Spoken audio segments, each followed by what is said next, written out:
Happy New Year, everybody, and welcome to the first episode of 2020, episode 228 of the Lend Academy podcast. This is your host, Peter Renton, founder of Lend Academy and co-founder of the Lend It Fintech Conference.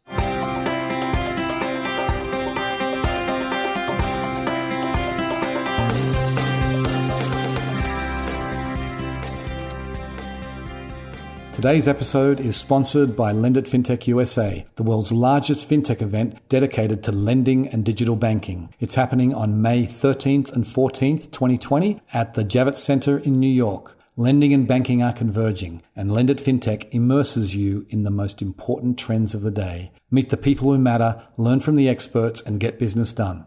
Lend It Fintech, lending and banking connected. Go to lendit.com/USA to register. Today on the show, I am delighted to welcome Andrew Dix. He is the founder and CEO of Crowded Media Group, which is the publisher of Crowdfund Insider.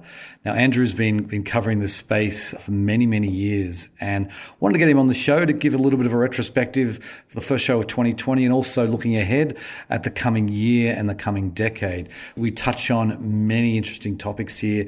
We talk about equity crowdfunding and the challenges that it's faced. We talk about digital banking. We talk about big tech and embedded finance and crypto and much more. It was a fascinating interview. I hope you enjoy the show. Welcome to the podcast, Andrew. Good to talk to you, Peter. Okay, so let's get started by giving the listeners a little bit of background about yourself. We all know everyone reads Crowdfund Insider, but why don't you tell us a little bit about what you did before you started that? Yeah, so that's actually an excellent question because I have kind of what I think is a good background to be covering fintech. Back in my youth, which is some decades ago, Right. I actually worked in Washington, D.C., and I was in the political and policy realm. And I've always had an interest in policy in general. So I was in D.C. for a while, and that kind of exposed me to the workings of legislation and politics. And that is, of course, a very important aspect of fintech because financial services is a highly regulated industry. So that helped. And then I worked in the media. I was in traditional media, working in a small, closely held company that owned print, it owned broadcast. At one point in time, it had television. And I ended up running the digital operations. So at that time, media, specifically print, was going through its own digitization, and it was really, really difficult to kind of watch what was happening with traditional media. I'm kind of a news and information junkie, and I could see how the wheels were falling off and how the internet was impacting traditional media. And it was a bit of a struggle for me because I was engaged on the digital side and creating applications to manage news and working with the technology. Meanwhile, it was kind of a circle the wagons approach with the traditional side. So that kind of gave me the perspective of digital media. At the same time, I've always had an interest in finance. So my bachelor's is in economics.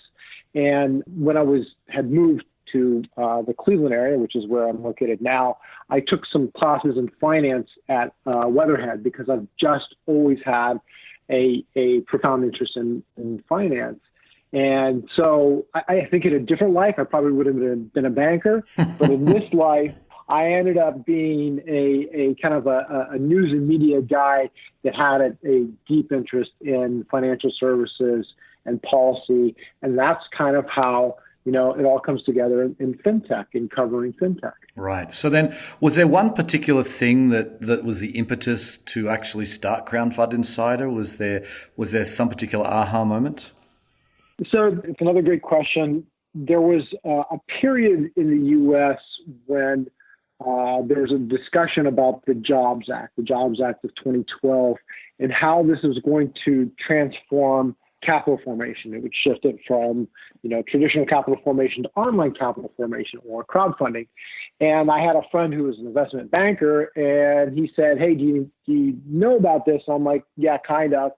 And he said, well, I'm kind of curious about this. This may be interesting. And I said, well, I know of two events. I happen to know of two events that are to be taking place where they're going to discuss that piece of legislation. One was at a law firm, a big law firm, corporate law firm in downtown Cleveland. Another one had to do with a presentation from somebody from Second Market, which at the time was a platform I thought would get into this space. It did not.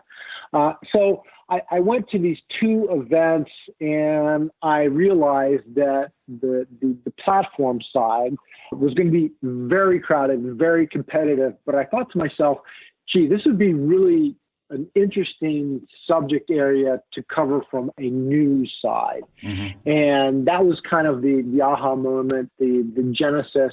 And I've always had a thesis that emerging sectors like this are opportunities for news. Now, I don't consider us a blog site or a blog. I consider us as being news because we cover news in a more traditional fashion.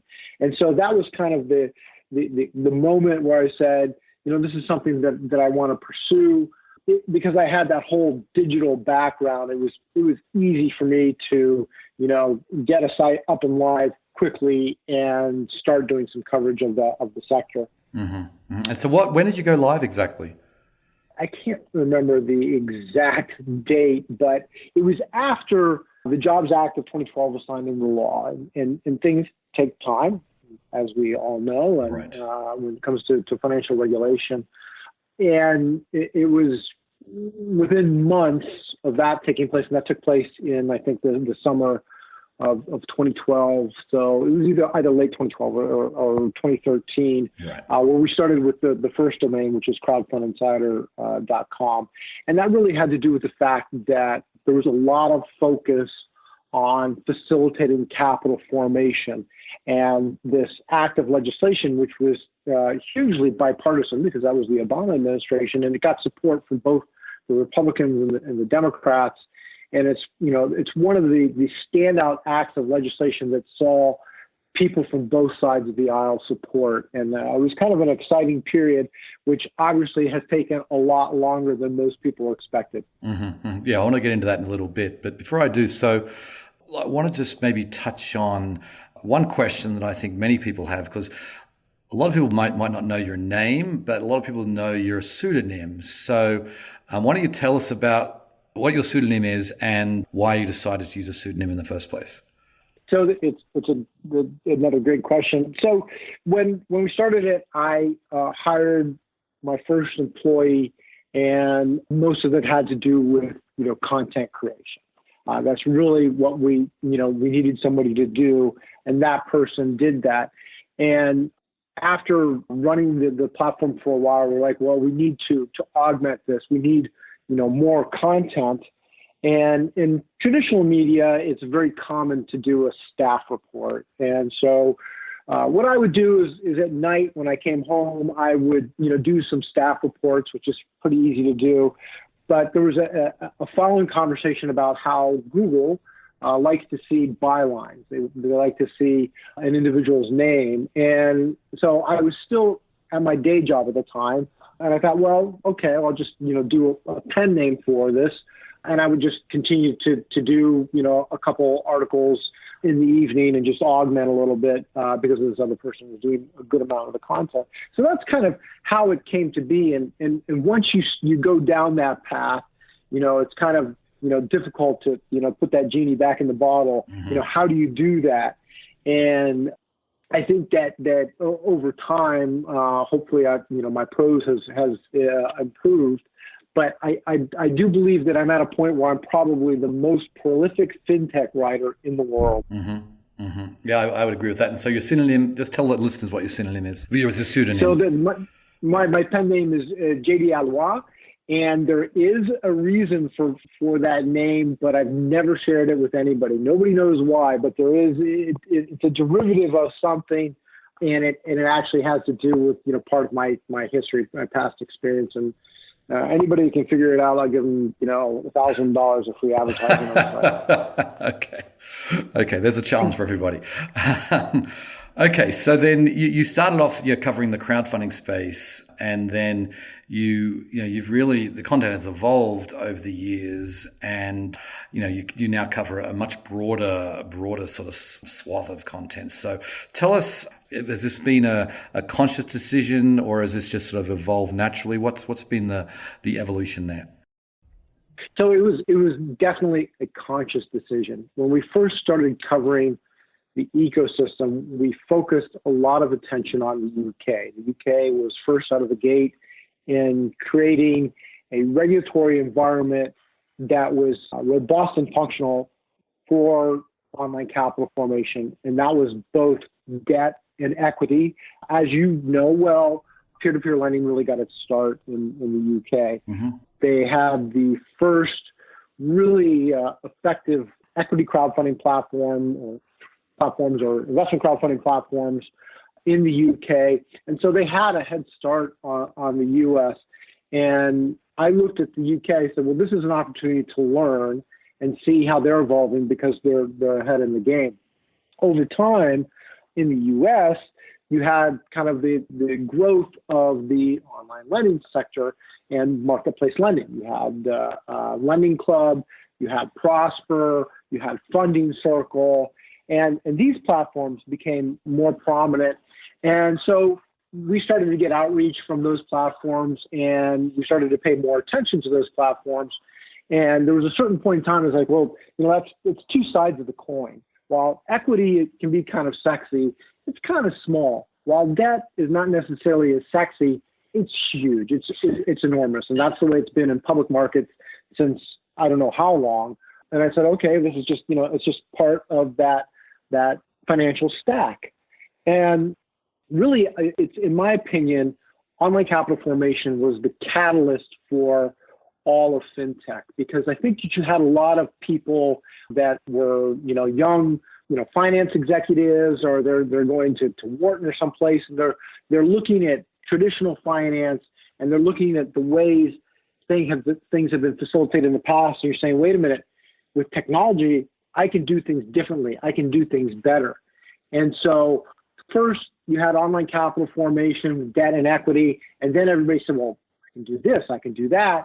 And then you just had this kind of this creative boom of platforms, ideas, services, from banking to lending to trading to crypto.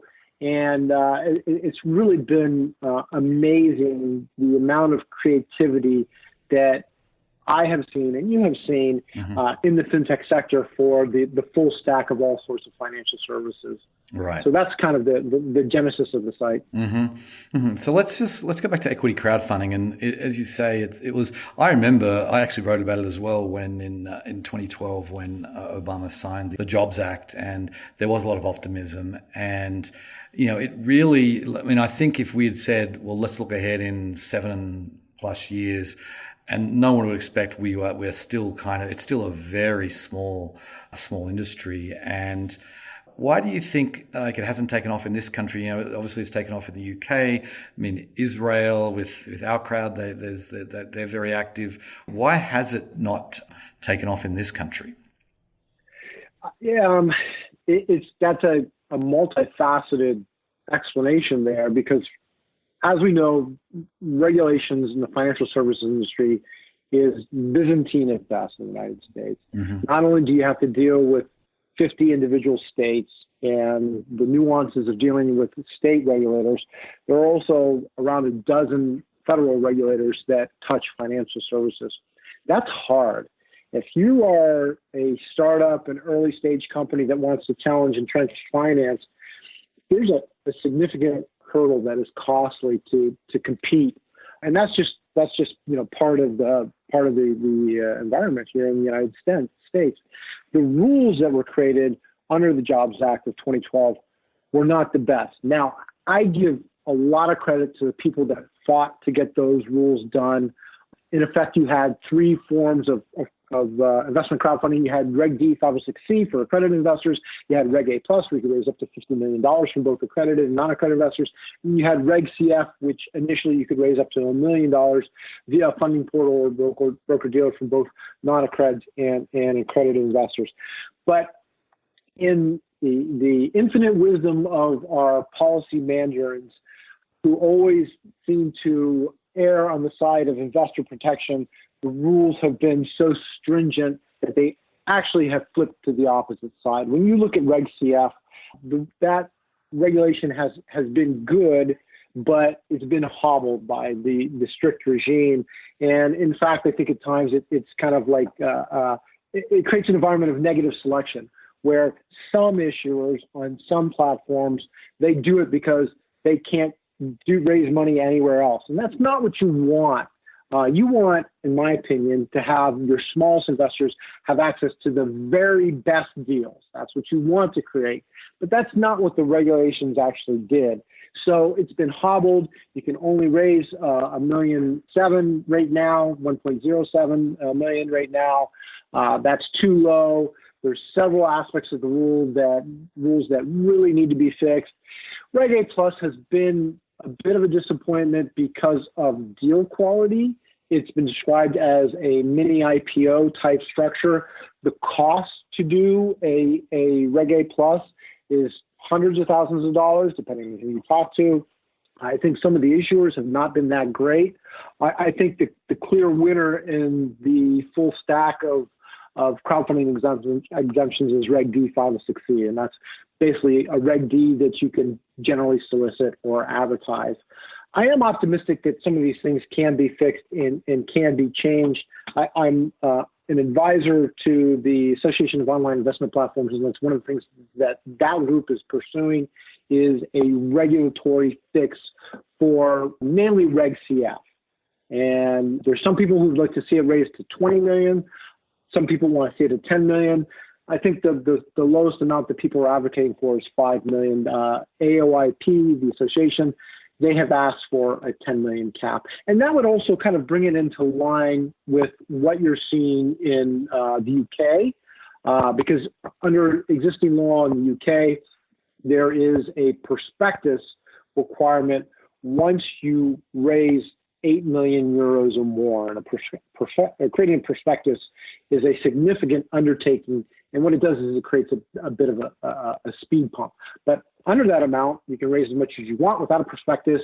You can still crowdfund, as much as you want, but you have that speed bump. Mm-hmm. And that has seemed to have worked well in the UK. You regularly see issuers raise, multi-million pound offerings. You regularly see very high quality issuers raise money on these platforms where they're frequently doing side-by-sides with big VCs, a lot of the digital challenger banks, which have achieved unicorn status. I think just about all of them have, pursued online capital formation like a Monzo or a Revolut. And they view it as a way to not only raise a little bit of money, but also to garner some earned promotion and to enlist a whole legion of people that will advocate and utilize their services, which is smart when you think about it. Right. Yeah, I know. It's really been I think one of the unique things about the UK fintech scene is that so many people now own slices of these neobanks and the challenger banks, and they they've seen the paper valuation of their investment increase dramatically, which obviously helps for future fundraising. Anyway, I want to sort of move along here and just talk about, maybe we can start with we're recording this a week before Christmas, but it's going to be published the first Friday in January, and so it's the first one of the new decade. And firstly, maybe you could take a step back and look back at the 2010s. A lot has happened in fintech in this last decade, and fintech wasn't really used as a term 10 years ago. And so, from your perspective, you've been in writing and covering this space for most of this decade. As you look back at the 2010s, where do you think the promise of fintech was realized, and where did it fall short? Well, I think that the promise of fintech is ongoing, and I think that really we're talking about the digitization of finance. It's really applying the internet to financial services. I think this is one area where the Chinese got it right, where they called it internet finance. And similar with what happened to the newspaper industry, where the internet just totally disrupted them, that is happening and will continue to happen to the financial services industry at an accelerated pace. So I think that's all good. But as we all know, innovation and change, it's never a straight line. Everybody wants to see, the hockey stick where, you get in low and it ends up being just hugely successful. That's not reality. And anybody who's been an entrepreneur understands that it's a roller coaster with many ups and many downs. And many of these companies will end up failing, which is fine. That's part of the process. So I look at from the early part of the decade, and I look at some of these single service platforms that only did this or only did that, and they tried to excel in these areas. And at the time, I think, everybody, including myself, I thought this is great. It's really going to change the world. But I think that maybe they overshot that hype a little bit. And some of these platforms, they realized that doing this one thing really well was not necessarily the best path. So I think what you're seeing today, and you're going to continue to see, is you're going to continue to see these platforms that have some traction within certain sectors iterate. And they're going to continue to iterate and provide services and look at their consumers or customers and say, well, I'm already doing this. I can do this as well, and I can drive incremental income and scale more effectively in fashion. So if you look at the equity side, you're going to see platforms that do other things besides, in the U.S., Reg D, Reg CF, Reg A+, but they're also going to provide management services. They're also going to provide advisory services. They're also going to provide a whole host of investment banking type services. It'll just be digital, and that kind of makes sense. And I think for platforms as they've earned their stripes and they've toughed it out, and the ones that have survived, it's going to make sense to do that. I think the same thing is going to happen on the lending side. And I think that if you look at a lending club, publicly traded company, there's a lot of debate as to whether they went public too soon. I think their idea about shifting into becoming a marketplace bank and provide additional banking services totally makes sense. They have the touch point with the consumer. They have the data. They have a lot of services they can already offer. To provide a few more services, it's not that much of a leap because it's all digital. Whether they'll be successful or not, we're going to find out. But I think that is kind of the pinnacle or the transition that we're at right now, where the platforms that have captured a certain amount of transaction, they have to continue to iterate to see how they remain competitive and to be able to compete or partner with traditional finance. Mm-hmm. On taking that a step further, I think this thesis about big tech in fintech is huge. So I think as we go into the 20s, I think that is going to continue to gain more traction. It's going to be bigger than what most traditional financial services firms think will be today. Okay. So that's interesting. But you've already sort of started to answer my next question, which is, as we look ahead to this decade. Okay, you touched on big tech. What are some of the other key trends you see as as really being a huge part of fintech going forward? So I think that I believe that technology is at its best when it's ubiquitous. It's everywhere, but it's not. It doesn't get in your way. It's something that's there when you need it, but otherwise it doesn't bother you. And I think that's what you see happening for financial services. When I need to pay something, I point my phone at it. When I need to access credit, the credit is there. It's available for me now. It doesn't matter, what platform I'm on. I have access to it. So I no longer need to drive to my, corner bank branch to do whatever I need to do with financial services. I'll be able to access it anywhere, anytime, as long as I'm digitally connected. And I think that is a theme and a transition that is multi-decade. It's going to be, years and years in the making, but it's inevitable, right? Yep. No, I completely. And that's where, we're starting to talk about embedded finance, which I think is a super interesting trend, which we'll be covering in depth at Lend It this year.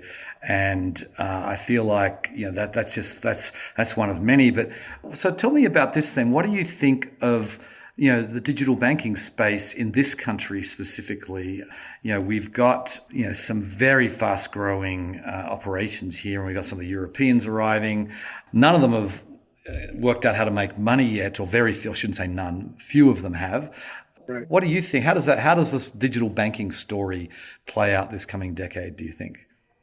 So I think that traditional finance has always moaned and groaned about the regulatory environment to operate, within the 50 states and, across the country. And I think today they're looking at it as maybe something that's a little bit better than bad, because it's created a bit of a moat for looming competition. And one thing about traditional finance is they're very effective with lobbying. They have a great voice on Capitol Hill. And you can see that manifest itself from time to time in some of the things that happen inside the Beltway.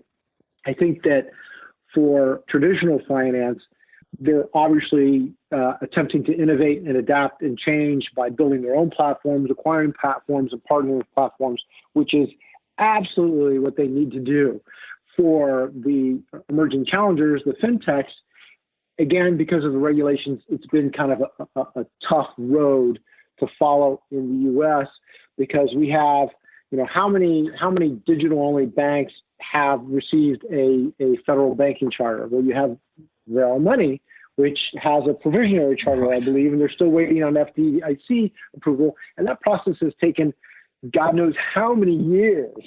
And it's crazy it's taken so long. Now you have Marcus, which bought a bank, and that was probably a very smart move on their part. And you have a lot of other digital banks that have applied for or are looking to apply for or looking to finesse the regulations to offer bank-like services.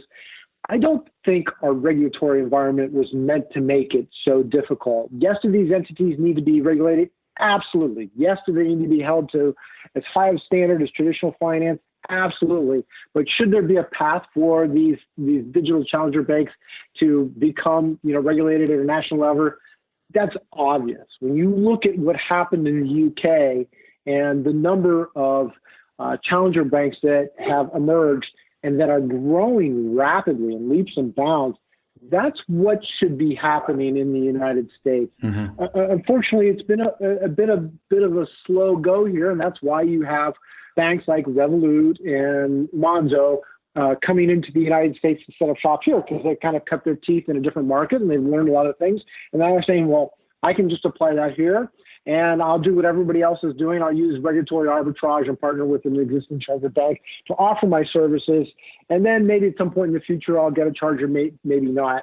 That's kind of a convoluted process to do that. These platforms should have a clear, bright line path to be regulated at the federal level. And so I disagree with the regulatory approach. I think that the OCC has made an attempt to pursue that path, but as well as I, the legal challenge and battle from traditional finance and entrenched stakeholders has been enormous, and I just wish that wasn't the case. It's also for legislators. This is not necessarily a priority for them. It's not something that's going to get them a lot of votes. It's not something that they necessarily understand really well. And so there's not a whole lot of interest in and fixing some of these issues, which is unfortunate because in the end, the loser is always the consumer, right? Because once you have more competition within the financial services industry, the people that benefit are the consumers because costs go down and the quality of services move up. And if you are a congressman or senator, that's what you should want. You should be pursuing that. But unfortunately, that's not the case outside a few exceptions, right? Yeah. No, that's dead right. I feel like there isn't enough push in Washington to change the status quo, and I think it's going to take a long time for that to happen, if ever. And I think it's certainly going to hold innovation back. But anyway, we're almost out of time, and there's a couple of things I really wanted to get to. We spent this entire interview so far, and we haven't talked about crypto. And you've written about this a great deal, and and blockchain in general. But maybe just give us just a minute or so thoughts on the crypto space, and what are the themes that you're watching right now there. Yeah, so when Bitcoin was kind of emerging, we really didn't cover that. But then all of a sudden, Ethereum came along, and Ethereum enabled the smart contracts and ICOs, and really we started covering it because people started sending us information about things they were doing, and I'm like, what is this? I don't understand this. I need to spend some time researching this. And you could see that it was a form of online capital formation that was kind of like, there was a cocaine fueled crowdfunding offering that was highly illegal. And so you had this whole ecosystem develop where people would raise money, and it was all speculative. It was breaking existing securities law. And a lot of people predicted its inevitable implosion, which is what happened. But what I think it did do is it showed that how technology can help remove some of the friction in financial services if you do it in a regulated and a compliant fashion and manner. So I think that ICOs will be, kind of a footnote in history. It was a crazy, weird time and place with a lot of very interesting and colorful people, many of them doing things that they probably shouldn't have been doing. But I also think that now you're in this point where you have this transition to digital assets, which in the United States means digital securities. And I think the digitization of securities is coming. It's just going to happen. I remember back in the day when I could call my broker and say, hey, send my certificate to me. I want to hold on to my certificate, and they'd put it in the mail. Well, you really can't do that anymore.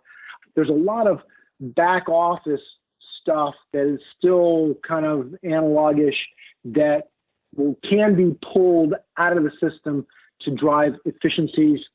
You look at Cagney's new startup, and I was reading the other day where he's able to pull, I think, 100 basis points out of the securitization process. If you're in traditional financial services, you're going to say, wow, that's huge, because at scale, that means a lot of money. So I think you're going to see that similar streamlining taking place in back office operations, which is really not that sexy, right? But I think that's where we are now. People are just trying to figure it out. Digital securities are going to happen. How that manifests itself, I don't know. I just think it's going to happen. The other thing that I think may be of interest is a sector that I call esoterics. And that's because all of a sudden, with technology, you can securitize things that really you were not able to do in the past. It just was not cost effective to do in the past. And I think you're seeing a little bit of this where people are kind of dabbling with, real estate transactions. You're seeing some successful real estate transactions that is going to be managed on distributed ledger technology. And I think people are going to start to experiment with other assets and other asset classes. Where that's going to go, I have no idea. Regarding the concept of a utility token as opposed to a security, the jury's out in that in the United States. Or some jurisdictions in Europe that have facilitated that, and in other countries, it's happening. I don't know if it's going to continue to happen or where it's going to go. But in the United States, pretty much, if you're doing a digital asset, it's a security with a couple of exceptions. Okay, so last question. As we're starting the year. We've talked about a lot of different things in this interview. What is the most interesting topic that you're following most closely right now? So beyond the regulatory stuff, which I think I have a genetic flaw because I actually enjoy reading about regulations and policy. If there's, you can't take me out in the public. My wife, she gets scared when we go out to things because I start talking to people and they have no idea what I'm talking about. But I think beyond that, I go back to the big tech in fintech, and I just see the pace that has already happened in China, where you have big tech like Tencent and Alibaba, Alipay, and what you're seeing happen there. I think they're ahead of us in many respects. I think you're going to continue to see that happen within the U.S. and elsewhere. Do I want Apple to be my bank? Absolutely. I trust them with all sorts of information that I would trust with nobody else, and I'm already using them to pay for things. Is it a leap to have them to provide more financial services to me? Not at all. Is it dicey for them to go down that path due to the convoluted regulatory environment, which is really, kind of Jurassic? Yes, but I think over time, they're going to continue to go down that path alongside other big tech firms like, Google, Amazon, Facebook. I'm not a huge fan of Facebook, but I think you're going to continue to see that domestically in the United States. And I think you're going to see it globally around the world. And we've already seen, excellent examples of that. Mm-hmm. Okay. It'll be very interesting to see. But anyway, on that note, we'll have to leave it there. Andrew, I very much appreciate you coming on the show today. Excellent. It was good talking to you. Okay. See ya. All right. Take care. The continued encroachment of big tech into finance, the movement towards embedded finance, the crazy fast growth of the digital banks. These are all important trends I think we will continue to be paying attention to continue to evolve our thinking on as this decade progresses. And it's going to be a very exciting time. One thing I'm certain, I obviously don't know, I don't have a crystal ball, I don't know how it's going to play out, but one thing I am certain of is that finance in 2030 is going to look very different from finance in 2020. Anyway, on that note, I will sign off. I very much appreciate you listening, and I'll catch you next time. Bye. Today's episode was sponsored by Lend It Fintech USA, the world's largest fintech event dedicated to lending and digital banking. It's happening on May 13th and 14th, 2020 at the Javits Center in New York. Lending and banking are converging, and Lend It Fintech immerses you in the most important trends of the day. Meet the people who matter, learn from the experts, and get business done. Lend It Fintech, lending and banking connected. Go to lendit.com/USA to register.